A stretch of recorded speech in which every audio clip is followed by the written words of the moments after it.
Welcome to the Bricks Network. I'm Ken. Today on the desk, we have the LEGO Technic app-controlled transformation vehicle, and this is set number 42140. This set was released on March of 2022 and retired on December 31st, 2023. It contains 772 pieces, and at the time it had a retail price of $149.99, 149 euros and 99 cents, and 129 pounds and 99 cents. That came out to roughly 19.4 cents per piece.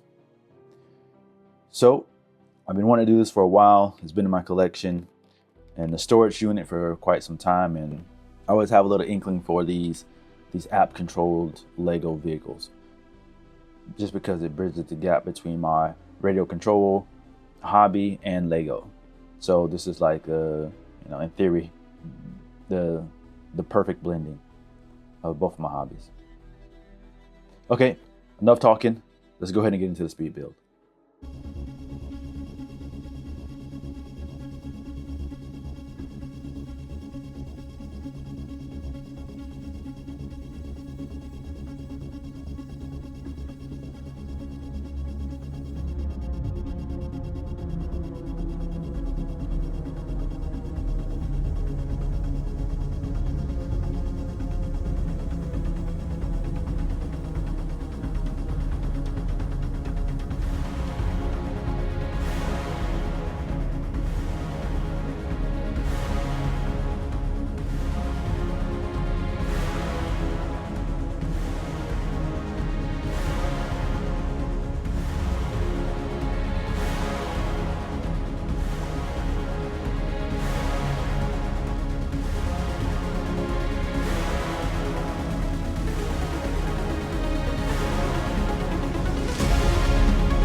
So a bit of an unboxing of the LEGO Technic's app controlled transformation vehicle.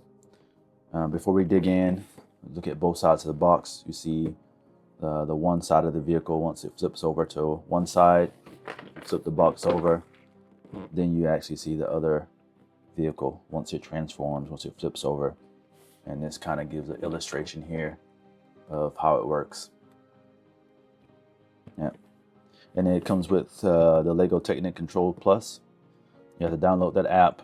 I have 2 other vehicles that have this app, so I'm quite interested to see what the interface looks like for this one, because they're all different. All right, I flipped it back over, and let's unbox this thing.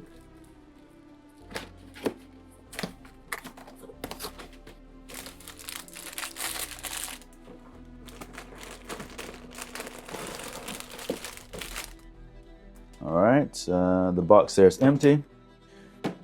I'll chuck the box to the side. All right, you have the XL motor, I believe, inside this box. We have the hub, bag 2, bag 3, bag 4. All right, set this to the side. That box so I can recycle it. Oh, there's actually 2 hubs. Okay, right on. Bag 1, and then you have this extra piece here. All right, the sticker sheet. Oh, that's cool. They have the sticker sheet for both sides of the vehicle. Oh, there you go. Sorry about that. And the instruction booklet. Flip through to see if there's any interesting information. All right.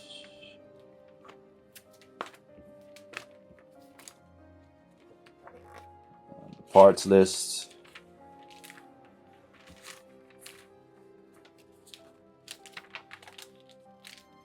Okay, just actual pictures of the video.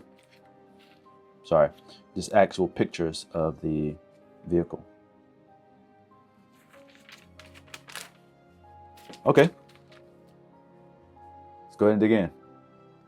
So, jumping right into review the actual build process, there were a couple of tricky parts, and it was mainly because I was using the app, the LEGO Builders app, and the LEGO Builders app did not have the 3D version of the instruction booklet. So basically, I might as well have used the instruction booklet that came with it. And you know, with the pitfalls of using that instruction booklet, some of the angles that they utilize to actually showcase where the particular LEGO pegs go in, it wasn't very clear. And so I had to rebuild a couple sections a couple times. And I mean, I know that's kind of the challenge of it, but I mean, for a set that's only 9+, it was a little challenging. Other than that, this thing had a ton of stickers. And here I'll show you the sticker sheet. And so you have the blue side, you had roughly 12 stickers. And then if you flip the vehicle over, which it transforms, you had another another, I guess, 16 stickers. So 28 stickers in total. There were a couple of duplicates, so probably around 30 stickers in total. But you know, it definitely gives it some detail to the actual vehicle. I mean, you kind of look here. It says step. You have some of the details on the cockpit here, and the stickers just, you know, this kind of brings that out. I don't know if you can see. You have some gauges down in there, and so it makes it quite nice. And then here you have the rear. Yeah. So you have 2 motors that are interestingly stacked back to back. You have the electronic hub here, which requires 6 AA batteries. And it's not the fastest thing in the world, from the testing in the living room, running over Duplo blocks and slippers and that type of thing. It's not fast, but it has plenty of torque, which was really nice because it helps you get over those obstacles. I'll actually take it outside and test it because I haven't done yet, and then I'll actually weave that into my final conclusion. But you have these treads that you have to build. I believe there's 48 of these individual pieces, and these little, I don't know, these are like little rubber stops that go into these holes, which provides extra grip. They're quite nice, but I'm afraid I'm gonna lose quite a few of these because they're not super secure. The other thing is that this tread is a little loose. I haven't had it come off yet in the living room, but it is a bit of a concern that it's a little loose and it may kind of slide off of this rail here, because as you can see, it sits, the middle of this tread sits in between these wheels here, and it kind of holds it into place. But we'll see how it holds up over time. There are some shocks in here that helps with the flipping mechanism, and they are here. And so when there's pressure applied, the shocks flip to the other side, and then you get the transformation action.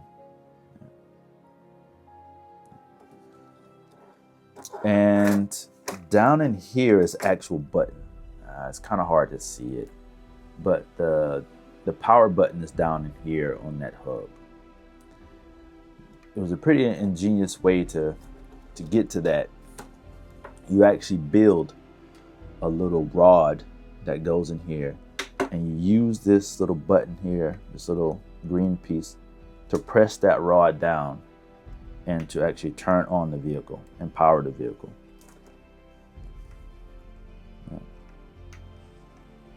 There we go. So just powered it on. And this is what the app looks like. And you have two forward buttons. So to go forward, you have to press both of these up simultaneously. So for example, and then you want to go backwards, same time. You want to do a 360, do in the opposite direction, and vice versa. So that gives you an idea of how this thing works. Yeah. It kind of reminds me of the old Tyco vehicle, RC vehicles back in the day. I forget the name of it. I'll put a picture of it here, but that's what it reminded me of growing up. Yeah.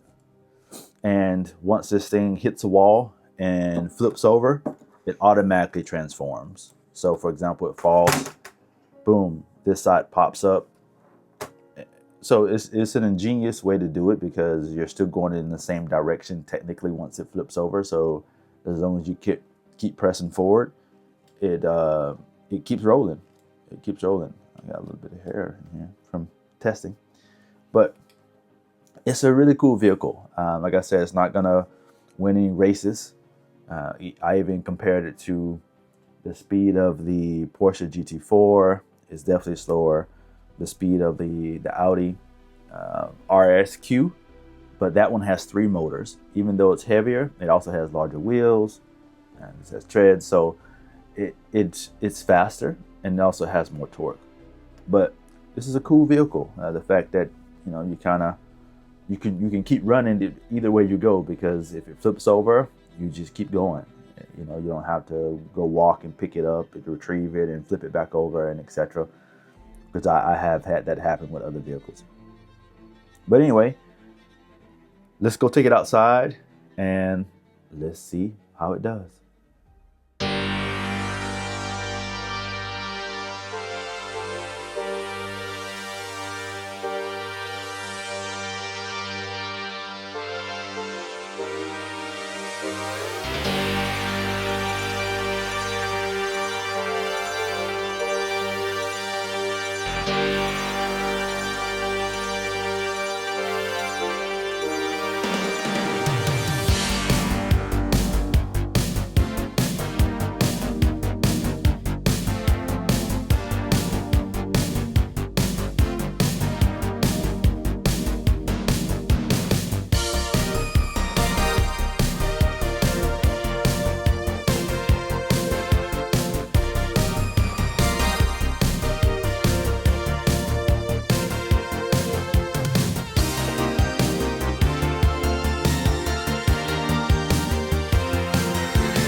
So that's it for the review. If you guys have any questions on the build itself, if you have any comments on what you'd like to see next, because like I mentioned, I have a ton of these vehicles and I really enjoy the ones that blend my two hobbies between Lego and radio control. So I have a little thing for these vehicles because I can continue to play with them and not just a display piece like all the other Legos, well, majority of the other Legos. Once again, thank you guys for watching, and I'll see you guys in the next one. Peace.